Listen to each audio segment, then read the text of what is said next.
বিজেপিয়ে কৰে মিছা প্ৰলোভনৰ ৰাজনীতি। প্ৰলোভনৰ ৰাজনীতি চলা কাৰণে আমাৰ মন ক্ষোভিত হৈছে। মানুহে বুজি পোৱা হৈছে লাখ টকীয়া বাইদেউ বুলি কৈ আজিলৈ পইচা দিয়া নাই, এবছৰ ঘূৰালে, এইটো প্ৰলোভন নহয় নেকি? সেইবাবে এতিয়া বিজেপিৰ বেয়াৰ ফালে আহিছে। নীতিভ্ৰষ্ট হোৱা বুলি আজিৰ তাৰিখত অসমৰ ৰাইজে কোৱাকৈ কৰে, অকল মই নহয়, অসমৰ ৰাইজে কয়। বিজেপি এতিয়া পঞ্চনীতিত নাই। দলটোৰ যিটো পঞ্চনিষ্ঠা আছিল, 5টা নীতিৰ ওপৰত আধাৰিত আছিল, সেই দলটোৰ 3টা আজি নিষেধ। আৰু সেইকাৰণে মই আজি এই অতি কঠোৰ আৰু যন্ত্ৰণাময় সিদ্ধান্তত উপনীত হবলৈ বাধ্য হৈছো। বিজেপিক ভাল পোৱা মানুহে আজিৰ নেতাৰ বাবে বেয়া পোৱা আৰম্ভ কৰিছে। বিজেপি আজি বিজেপিক ভাল পালে তাৰ নেতৃত্বক মানুহে বেয়া পোৱাৰ কাৰণে আজি বিজেপিৰ অৱস্থা বেয়া হৈ আছে। ক'ত দুৰ্নীতি হোৱা নাই, সকলোতে কেৱল দুৰ্নীতি আৰু দুৰ্নীতি। সৰ্বত্ৰে আমি দুৰ্নীতি দেখিছো, ক'ত দুৰ্নীতি হোৱা নাই? আমিতো দুৰ্নীতিৰ বিৰুদ্ধে বিজেপি কংগ্ৰেছৰ এগেইনষ্টে যুদ্ধ কৰি আহিছিলো। এয়া আমাৰ কথা নহয়, বিজেপিৰ প্ৰাক্তন বিধায়ক অশোক শৰ্মাৰ বিস্ফোৰক মন্তব্য। যোৱা কিছুদিন ধৰি মোৰ দল ত্যাগ কৰা সম্পৰ্কে এটা চৰ্চা চলি আছে আৰু সেই সম্পৰ্কে যথেষ্ট বুবাও চলি আছে। আৰু সেইকাৰণে মই আজি আপোনালোকৰ সন্মুখত মোৰ মনৰ দুটামান কথা ক'ব ওলাইছো। মই জানো বা আপোনালোকে এই কথাটো নিশ্চয় অৱগত যে মোৰ বিৰুদ্ধে এটা বৃহৎ ৰাজনৈতিক ষড়যন্ত্ৰ চলিছে।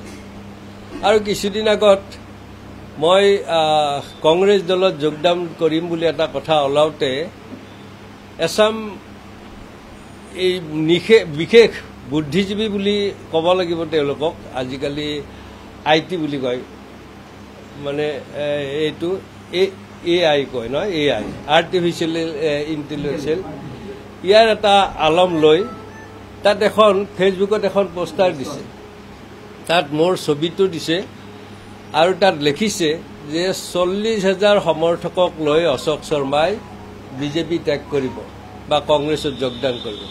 এইটো একেবাৰে মোৰ শত্ৰুপক্ষৰ নিকৃষ্ট ষড়যন্ত্ৰৰ এক সুন্দৰ উদাহৰণ। কাৰণ যদি 40,000 সমৰ্থকক লৈ যাব পৰা কোনোবা এটা ৰাজনৈতিক দল থাকে তেনেহ'লে তেওঁ বহুত কিবা কানি কৰিব পাৰে। মই সিমানটো আজিলৈ কেতিয়াও কতো দাবী কৰা নাই, কিন্তু সেই ষড়যন্ত্ৰকাৰীসকলে সেইটোৰে এটা বিৰূপ প্ৰভাৱ পেলোৱাৰ কাৰণে চিন্তা চৰ্চা চলাইছে। আৰু মই দেখিছোঁ মোৰ সেই কথাটোৰ পিছত আমাৰ নিষ্ক্ৰিয় ভাৰতীয় জনতা পাৰ্টীৰ কাৰ্যকৰ্তাসকল সক্ৰিয় হৈ বিভিন্ন ঠাইত ঘূৰি আছে। মই কিছুদিন আগত বাজেনীত এজন সতীৰ্থৰ এটা মন্দিৰ লোৱা ঘৰত গৈছোঁ, কাৰ্যসূচীত গৈছিলোঁ, আৰু সেইটোকে এটা অপপ্ৰচাৰ চলাই কংগ্ৰেছৰ মিটিং পতা বুলি কৈ তাত কিয় গৈছিল বুলি সাধাৰণ কৰ্মীবিলাকক প্ৰশ্ন সুধিছে মণ্ডল বা অন্যান্য পৰ্যায়ৰ বিষয়ববীয়াসকলে, যিসকলে ইলেকশ্যন আহিলে বছৰ বছৰ ধৰি কথাই নাপাতে। তেওঁলোকে সেই ঘৰ লোৱা অনুষ্ঠানটোত ভাগ লোৱাৰ কাৰণেও প্ৰশ্ন সুধিছে। গতিকে তেনেকুৱা অপপ্ৰচাৰেৰে মোক তথা ৰাইজক বিভ্ৰান্ত কৰাৰ যি কথা ওলাইছে সেই কথাবিলাক মই নস্যাৎ কৰোঁ। মই 40,000 কাৰ্যকৰ্তাক লৈ বিজেপি ত্যাগ কৰিম বুলি বা অন্য দলত যোগদান কৰিম বুলি মই কেতিয়াও কোৱা নাছিলোঁ আৰু আজিও নকওঁ। মই সেই কথাটো আজি আপোনালোকৰ সন্মুখত নাৰাখোঁ, কাৰণ যি পথেৰে মই আজি এই অৱস্থা পাইছোঁ সেই পথক মই কেতিয়াও বেয়া বুলি ক'ব নোৱাৰোঁ আৰু মই সেই কথাটো কেতিয়াও কোৱা নাই। আপুনি কোৱাৰ দৰে কেইজনমান মানুহৰ তাত ক্ষমতাৰ বা জনপ্ৰিয়তাৰ মোহৰ কাৰণে কিছু নীতিভ্ৰষ্ট হোৱা বুলি আজিৰ তাৰিখত অসমৰ ৰাইজে কোৱাকৈ কৰে, অকল মই নহয়, অসমৰ ৰাইজে কয়। গতিকে তেনেকুৱা ক্ষেত্ৰত কোনে কি কৰিছে সেই কথাটো আপোনালোকে নিশ্চয় অৱগত, মই নহয়, আপোনালোকে অৱগত। গতিকে সেই কথা ৰাইজে অৱগত হোৱা কথাখিনি আমি ৰাইজলৈ এৰিছোঁ। কিন্তু মই আপোনালোকে এটা কথা ক'ব বিচাৰোঁ আৰু জনায়ো ভাল পাওঁ যে মই 3টা সন্তানৰ পিতৃ। মই যি পথেৰে আহি এই পৰ্যায় পাইছোঁ, মোৰ কিন্তু ল'ৰা ছোৱালীকো সেই পথতে আজিও ব্ৰতী ৰাখিছোঁ। মোৰ ল'ৰাটো ক্লাছ 10ত পঢ়ে, কিন্তু সি এটা শাখাৰ মুখ্য শিক্ষকৰ দায়িত্বত আছে। মোৰ ছোৱালী ABVP কৰি আছে। গতিকে মই তেনেকুৱা এক অৱস্থাত প্ৰতিকূল পৰিৱেশলৈ মই যোৱাৰ কাৰণে ধাৱমান হৈছোঁ। এইটো মোৰ বহু যন্ত্ৰণাকাতৰ এক অৱস্থাৰ সন্মুখীন হৈছোঁ। সেই কথাটো কৈছোঁ। মই আপোনালোকৰ জৰিয়তে ৰাইজলৈ মই আহ্বান জনাইছোঁ, মোক উপদেশ দিবলৈ নাহিব এতিয়া, কাৰণ যিহেতু হৰি মন্দিৰৰ পৰা ওলাওঁতে আপোনালোকে কোনেও আপোনালোকক কোৱা নাই। মই ৰাইজক, সেই বিশেষ ব্যক্তিসকলক কৈছোঁ যিসকলে মোক সমালোচনা কৰিব, তহাবত কৰি মই যাব হাক দিব, তেওঁলোকলৈ মই আপোনালোকৰ জৰিয়তে আহ্বান জনাইছোঁ। যিসকলে হৰি মন্দিৰৰ পৰা উলিয়াই দিওঁতে এটা বাক্য কাৰণে, এটা ফোন কৰা নাই, বা মোক আহি মাথাৰ লগাবলৈ তেওঁলোকৰ সময় নাই, বা অভাৰব্ৰিজ উদ্বোধন কৰাৰ সময়ত মোক নিমন্ত্ৰণ নিদিয়া বুলি কোৱাৰ পিছত, বা প্ৰধানমন্ত্ৰীৰ সেই 17 তাৰিখৰ মিটিঙত মোক নিমন্ত্ৰণ নিদিয়া বুলি কোৱাৰ পিছতো যিয়ে এটা ফোন কৰিবলৈ মানে সক্ষম নহ'ল, তেওঁলোকক মই কৈছোঁ যে মোৰ এই সিদ্ধান্ত তেওঁলোকে যাতে কোনো বিৰূপ মন্তব্য নিদিয়ে। যে মোক আজি লগ কৰাৰ কথা আছিল দলৰ ফালৰ পৰা, কিন্তু মোক ৰাজ্যিক সভাপতিয়ে কৈছিল যে অশোক দা আপুনি কালি থাকিবনে? মই থাকিম বুলি কৈছিলোঁ। যদিও মোৰ আজি শহুৰৰ শ্ৰাদ্ধ, মই তালৈ নগৈ মই ঘৰতে থাকিলোঁ। কিন্তু মই যেতিয়া 10ৰ পৰিৱৰ্তে 3 বজাত ইতিমধ্যে আপোনালোকক নিমন্ত্ৰণ দিলোঁ, তাৰ পিছতহে আকৌ এবাৰ গম পালোঁ যে আজি তেখেতে লগ কৰিব বুলি কথা কৈছে। গতিকে যিহেতু পলম হ'ল, গতিকে তেওঁলোকে কি কয় সেই কথাটো নাজানো। কিন্তু মই যিটো চিঠিত মোৰ ন্যায় আজিলৈ যোগাযোগ হোৱা নাই, না মই লগ কৰিব বুলি কৈছে আজি, কিন্তু কৰিছে। যিহেতু আজি এতিয়ালৈ হোৱা নাই, গতিকে মই সেইকাৰণে মই মোৰ মিছাৰ কথাখিনি স্পষ্টভাৱে কৈছোঁ। আৰু মই অতি দুখিত যে মই জন্ম দিয়া নাই সঁচা, কিন্তু যিটো দলক লালন পালন কৰি ডাঙৰ দীঘল কৰি চৰকাৰ অনালৈ আমি ইয়াত সক্ৰিয় ভূমিকা লৈছিলোঁ, সেই দলটোৰ পৰা মই আজি এৰি অহাৰ চিন্তা কৰিছোঁ। মোৰ অন্তৰ দহি গৈছে, কিন্তু যেতিয়া নিজৰ ঘৰতে অত্যাচাৰ হয়, বাৰে প্ৰতি অপমানিত হয়, তেতিয়া তাত আৰু থাকিবৰ ইচ্ছা নোহোৱা হয়। গতিকে মই আজি তেনেকুৱা অৱস্থাত উপনীত হৈছোহি। গতিকে মই আগষ্ট মাহৰ 8-9 তাৰিখে মই দল এৰাৰ সিদ্ধান্ত লৈছোঁ। মই এতিয়ালৈ সেই কথাটো নিশ্চিত কৰা নাই, যোগাযোগ অব্যাহত ৰাখিছোঁ। আৰু হয়, আনুষ্ঠানিকভাৱে 8 তাৰিখে বা 9 তাৰিখে মই দল ত্যাগ কৰিম। তেনেকুৱাও মই নোহোৱাৰ কথাটো অস্বীকাৰ নকৰোঁ, সেইটো লাইনতো মই চিন্তা চৰ্চা কৰি আছোঁ। মই সেইকাৰণে সময় লৈছোঁ।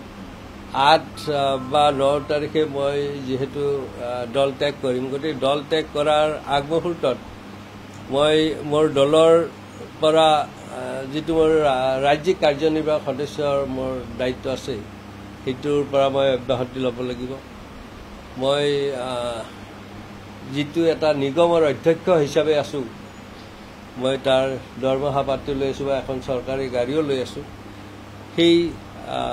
সেইখন মই ঘূৰাই দিব লাগিব। মই সেইকাৰণে মই আজি দলৰ বেয়া অৱস্থাত দল এৰি আহিব খোজা নাই। মই দলৰ আজি জয় অৱস্থাতে এৰিব খুজিছোঁ। যিটো দল আজি পৃথিৱীৰ ভিতৰত সৰ্ববৃহৎ দল হিচাপে পৰিগণিত, যিটো দলৰ আজি নেতাগৰাকীক বিশ্বৰ নেতা হিচাপে বহুতে স্বীকাৰ কৰি লৈছে, বা যিটো দলৰ নেতৃত্বত আজি কেন্দ্ৰত, ৰাজ্যত বা স্থানীয় নিকায়সমূহত চৰকাৰ চলি আছে, বা মই নিজেও এটা চৰকাৰী নিগমৰ অধ্যক্ষ হিচাপে আছোঁ, সেই সময়তে মই দল ত্যাগ কৰিব ওলাইছোঁ। দলটোৰ যিটো পঞ্চনিষ্ঠা আছিল, 5টা নীতিৰ ওপৰত আধাৰিত আছিল, সেই দলটোৰ 3টা আজি নিষেধ। আৰু সেইকাৰণে মই আজি এই অতি কঠোৰ আৰু যন্ত্ৰণাময় সিদ্ধান্তত উপনীত হ'বলৈ বাধ্য হৈছোঁ।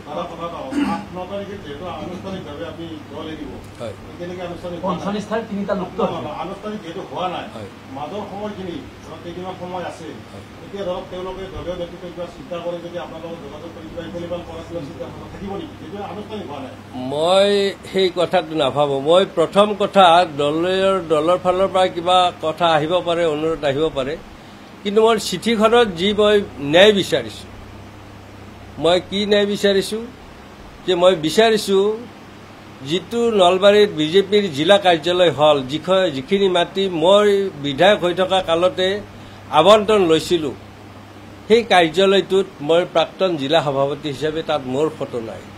যদি ৰাজ্যিক নেতৃবৃন্দই তাত ফটো আঁৰি দিব পাৰে তেতিয়াহ'লে বিবেচনা কৰিম।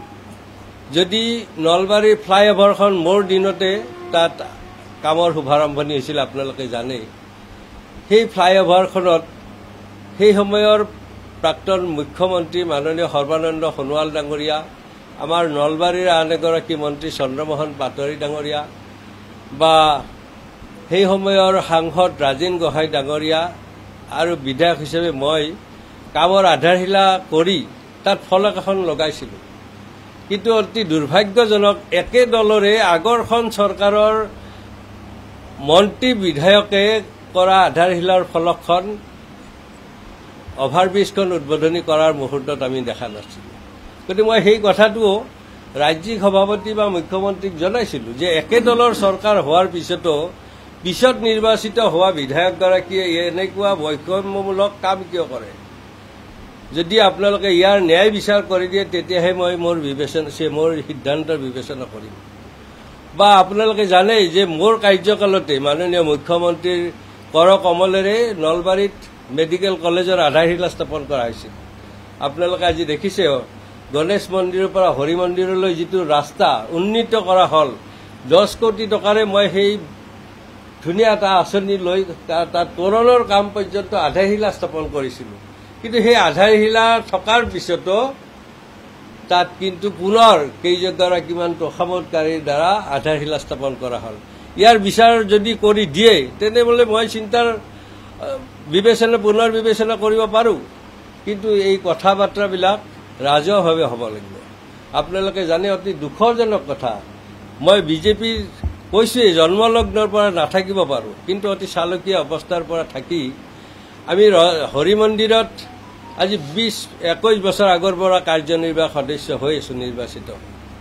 কিন্তু সেই হৰি মন্দিৰতো ৰাজনৈতিক প্ৰভাৱ খটুৱাই মোৰ সভাপতিগৰাকীক অপমান কৰি তাৰ পৰা খেদি দিয়া হ'ল। তেতিয়া এই বিজেপিৰ নেতৃত্ববিলাক ক'ত গৈছিল? একে দলৰ মই এগৰাকী দলীয় কাৰ্যকৰ্তা, প্ৰাক্তন MLA, প্ৰাক্তন জিলা সভাপতি, বৰ্তমানৰ অধ্যক্ষ হোৱাৰ পিছতো মোক তেনেকুৱা কৰাৰ পিছত কোনো এগৰাকী দলীয় সদস্যই কিয় মাত মাতি ওলাই নাহিল? সেই প্ৰশ্নবিলাকৰো মোৰ উত্তৰ দিব লাগিব। তেতিয়াহে আপুনি কোৱাৰ দৰে পুনৰ বিবেচনা হ'ব।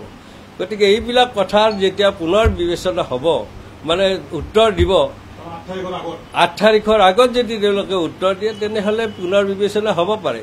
কিন্তু মই কৈছোঁ যে বিজেপিৰ যি পঞ্চনিষ্ঠা, তাৰ 3টা গণতন্ত্ৰ, সৰ্বধৰ্ম সমভাৱ আৰু প্ৰমূল্য ভিত্তিক ৰাজনীতি, তাৰ আজি বিলুপ্তি হোৱা যেন আমাৰ অনুভৱ হৈছে। কাৰণ এতিয়া সৰ্বত্ৰে আমি দুৰ্নীতি দেখিছোঁ। সেই কথাটো কোৱাৰ কাৰণে মোৰ ওপৰত আক্ৰোশমূলক ব্যৱস্থা লোৱা হৈছে। গতিকে এই কথাটো আপোনালোকে নক'ব পাৰে, আপোনালোকে আমাৰ মুখেৰে কথা কয়, কিন্তু আজি ক'ত দুৰ্নীতি হোৱা নাই? আমিতো দুৰ্নীতিৰ বিৰুদ্ধেই বিজেপি কংগ্ৰেছৰ এগেইনষ্টে যুদ্ধ কৰি আহিছিলোঁ।